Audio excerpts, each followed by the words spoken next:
এই মেচিনটো যদি আপোনালোকে লয় মাহেকত 1 পৰা 1.5 লাখ টকা পৰ্যন্ত উপাৰ্জন কৰিবলৈ পাৰিব যদি আপোনালোকে টাইলছ বনাও বুলি ভাবিছে টাইলছ বনোৱা মেচিনো তেখেতসকলৰ তাত উপলব্ধ আছে এটো স্যান্ডেল বনোৱা মেচিন আছে লগতে এটো কি মেচিন প্লাইবোৰ্ড হিবিলাক বনাই এটো পিঠাগুৰি খুন্দা এটা মেচিন বিচাৰি আছে পালভাইজাৰ মছলা খুন্দিবলৈ পাৰিব পিঠাগুৰি খুন্দিবলৈ পাৰিব এই মেচিনটো যদি আপোনালোকে লয় এটা পেকেজিংৰ ব্যৱসায় আৰম্ভ কৰিবলৈ পাৰিব লগতে এপিনে ডিসপাত বনোৱা মেচিন আছে ৰেডিমেড বাউন্ডাৰী ওয়াল যদি বনাই এটা ব্যৱসায় আৰম্ভ কৰো বুলি ভাবিছে তেখেতসকলৰ তাত সেই মেচিনো আছে কম টকাত এটা ব্যৱসায় আৰম্ভ কৰো বুলি ভাবিছে নেকি যদি আপোনালোকে কম টকাত এটা ভালকে ব্যৱসায় আৰম্ভ কৰো বুলি ভাবিছে আপুনিও কৰিবলৈ পাৰিব আজি মই আপোনালোকক এনেটা ব্যৱসায় বিষয় ক'বলৈ গৈ আছো যিটো ব্যৱসায় অসমত কেতিয়াও বন্ধ হৈ নাযায় এই ব্যৱসায় যদি কৰে আপোনালোকে সদায় এই ব্যৱসায় চলি থাকিব বৰ্তমান মই আছো গুৱাহাটীৰ সাহা এন্টাৰপ্ৰাইজ এণ্ড ইঞ্জিনিয়াৰিংত আৰু সাহা এন্টাৰপ্ৰাইজ এণ্ড ইঞ্জিনিয়াৰিংৰ স্বত্বাধিকাৰী এজন ভাইটি আছে নমস্কাৰ নমস্কাৰ মোৰ নাম বিকিৰণ ওজা হয় আৰু তোমালোকৰ ব্ৰাঞ্চৰ লোকেশনটো জনাবা এটো গুৱাহাটী পাঞ্জাবাৰী নামঘৰ পথ বুলি কয় এটো কি টাইপৰ মেচিন আছে আমাৰ দুইখতকৈ মানে বেছি ধৰণৰ মেচিন পায় ইয়াতে টোটাল কি মেচিন পোৱা যায় কংক্ৰিটৰ পৰা ধৰি এ টু জেড কংক্ৰিট হক আপুনি টাইলছ বনাব পাৰিব ৰেডিমেড ৱাল বনাব পাৰিব এনেকুৱা ব্লক ভাই বনাব পাৰিব ব্লক ইটা হয় আপোনালোকে মেচিনাৰী সকলো ধৰণৰ মেচিনে ইয়াতে পাব সকলো ধৰণৰ মেচিনে ইয়াতে উপলব্ধ হয় কংক্ৰিটৰ পৰা ধৰি এনে ধৰণৰ যি পেভাৰ ব্লক হয় ব্লক ইটা সেই ব্লক ইটা আপোনালোকে বনাব পাৰিব এটা মেচিন আছে এনে ধৰণৰ ৰাস্তাত যি লগাই সিসি ব্লকৰ ইটা এনে ধৰণৰ ইটা বনোৱা মেচিনো আছে লগতে সিমেন্টৰ ইটা বনোৱা মেচিনো আছে A to Z মেচিন আপোনালোকে পাব আৰু আজিকালি যেহেতু মাৰ্কেটত প্ৰায় চলি আছে ৰেডিমেড বাউন্ডাৰী ওয়াল যদি বনাই এটা ব্যৱসায় আৰম্ভ কৰো বুলি ভাবিছে তেখেতসকলৰ তাত সেই মেচিনো আছে অৰ্থাৎ ৰেডিমেড ওয়ালৰ মোল্ডিংও তেখেতসকলৰ তাত আপোনালোকে পাই যাব প্ৰথম কোনটো মেচিন দেখাবা এটো হয় মানে আপোনাৰ ব্ৰিক মেচিন এটো ম্যানুয়াল হয় 2 HP মটৰ থাকে ক্ৰমটনৰ এটো হাতেৰে প্ৰেছ কৰিব লাগে ইয়াতে আৰু মানে বিনা মটৰ মানে এটো আপোনাৰ ইটাটো ভাল নহয় ঠিক আছে মানে ফিনিশিংটো সেইকাৰণে আমাৰ 2 HP মটৰ দিয়া হয় এটো হৈছে সিমেন্টৰ ইটা বনোৱা মেচিন আপোনালোকে দেখিব পাৰিছে আগতে মই এই মেচিনৰ ভিডিও বহুত বনাইছো আৰু এই ব্যৱসায় কেতিয়াও বন্ধ হৈ নাযায় যেহেতু মানুহে বৰ্তমান সময়ত সিমেন্টৰ ইটা বহুতে লগাই আছে আৰু এই ব্যৱসায় কেতিয়াও বন্ধ হৈ নাযায় যদি আপোনালোকে সিমেন্টৰ ইটা বনাই এটা ব্যৱসায় আৰম্ভ কৰো বুলি ভাবিছে এনে ধৰণৰ এটা ব্ৰিক্সৰ মেচিন আপোনালোকে লৈ ব্যৱসায়টো আৰম্ভ কৰিবলৈ পাৰিব প্ৰডাকচন কিমান হ'ব এটো আপোনাৰ এক দিনত হ'ব এটো আপোনাৰ 1500 ইটা হ'ব এটো 1500 ইটা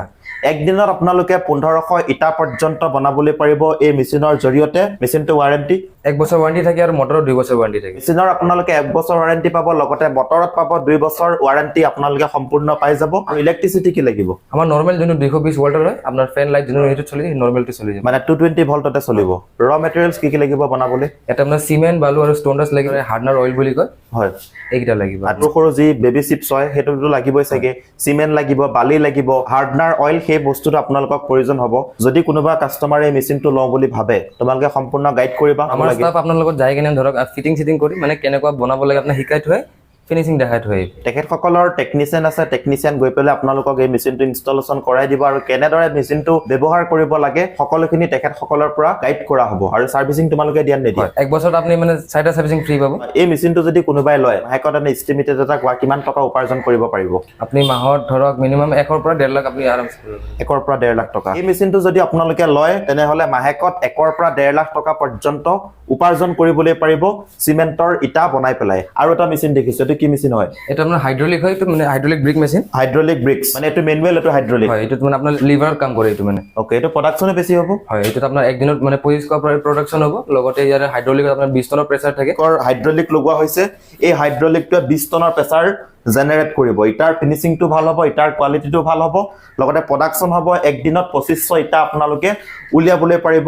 এই মেচিনটোৰ জৰিয়তে ইয়াত অনলি ইটাই বনাব পাৰি নে এনেকুৱা ধৰণৰ পেভাৰ ব্লকো বনাব পাৰি পেভাৰ ব্লকো বনাব পাৰিব ইয়াতে যদি আপোনালোকে টাইলছ বনাও বুলি ভাবিছে টাইলছ বনোৱা মেচিনো তেখেতসকলৰ তাত উপলব্ধ আছে মানে ভাইব্ৰেচন টেবুল ল'ব লাগিব এতিয়া এই মেচিনটোত আপোনালোকে এনে ধৰণৰ মোল্ডিং তেখেতসকলৰ তাতে পাই যাব মানে লোহাৰৰ মোল্ডিং থাকিব লোহাৰৰ মোল্ডিং তাত ফিটিং কৰি দিব বৰ্তমান ইয়াতে সিমেন্টৰ ইটাৰ মোল্ডিং লগোৱা আছে যেতিয়া আপোনালোকে পেভাৰ ব্লক বনাব এনে ধৰণৰ লোহাৰৰ সেবত মোল্ডিং আহিব এই মোল্ডিং তেখেতসকলে এটা ফিটিং কৰি দিব ফিটিং কৰি দিয়াৰ পিছত আপোনালোকে পেভাৰ ব্লক বনাবলৈ পাৰিব আমি যে সিসি ব্লকৰ ৰাস্তাত লগাও এনে ধৰণৰ ইটাও আপোনালোকে এই মেচিনৰ জৰিয়তে বনাবলৈ পাৰিব লগতে সিমেন্টৰ ইটাও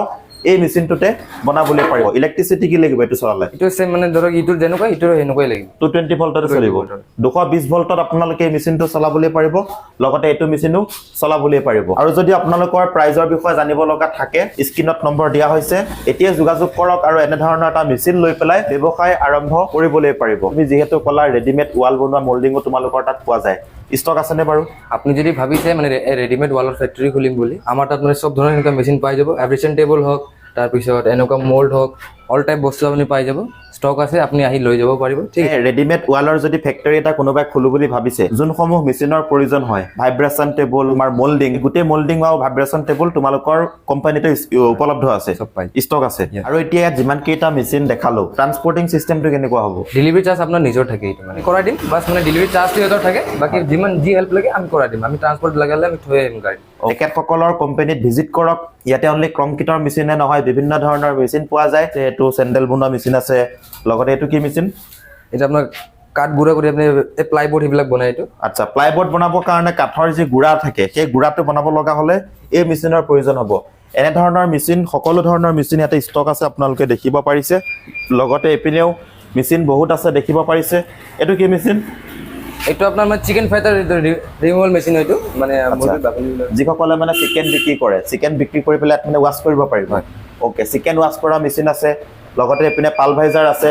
যদি আপোনালোকে পিঠাগুড়ি খুন্দা এটা মেচিন বিচাৰি আছে, পালভাইজাৰ, মছলা খুন্দিবলৈ পাৰিব, পিঠাগুড়ি খুন্দিবলৈ পাৰিব এই পালভাইজাৰত, এনেধৰণৰ মেচিন আছে। এইটো কি মেচিন? এইটো মানে মছলা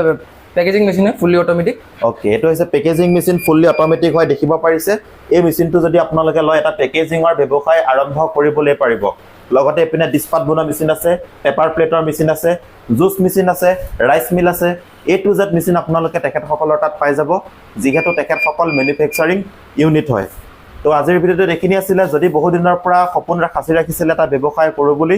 স্ক্ৰীণত নম্বৰ দিয়া হৈছে। আৰু এতিয়া যোনসমূহ মেচিন দেখালোঁ, প্ৰাইজৰ বিষয়ে জানিব লগা থাকিলে এতিয়া যোগাযোগ কৰক আৰু প্ৰাইজৰ বিষয়ে জানি আপোনালোকে মেচিনটো লৈ যাবলৈ পাৰিব। আজিৰ ভিডিঅ'টো এইখিনি আছিলে। যদি ভিডিঅ'টো চাই ভাল লাগিছে, লাইক শ্বেয়াৰ সকলোখিনি কৰিব। ধন্যবাদ।